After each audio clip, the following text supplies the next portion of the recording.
আমরা যে টাকা পাই আমাদের সন্তানের জন্য একটা ভালো কাপড় কিনতে পারে না, স্ত্রীর জন্য একটা ভালো কাপড় কিনতে পারি না, আমাদের মা বাবার জন্য আমরা একটা ভালো কাপড় পর্যন্ত ঈদে আমরা কিনে দিতে পারি না। সকল শ্রেণী পেশার মানুষের কাছে প্রশ্ন রাখতে চাই, দ্রব্যমূল্যের ঊর্ধ্বগতির এই বাজারে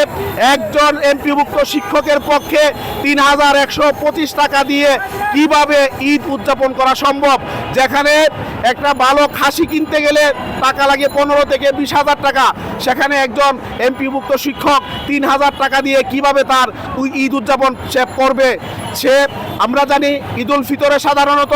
আমরা আমাদের পরিবারের সদস্যদের জন্য আমরা কাপড় চোপড় কিনি, আমাদের সংসারে আমাদের মা আমাদের বাবা রয়েছে, সন্তানরা রয়েছে, স্ত্রী রয়েছে, আমরা যে টাকা পাই আমাদের সন্তানের জন্য একটা ভালো কাপড় কিনতে পারে না, স্ত্রীর জন্য একটা ভালো কাপড় কিনতে পারি না, আমাদের মা বাবার জন্য আমরা একটা ভালো কাপড় পর্যন্ত ঈদে আমরা কিনে দিতে পারি না।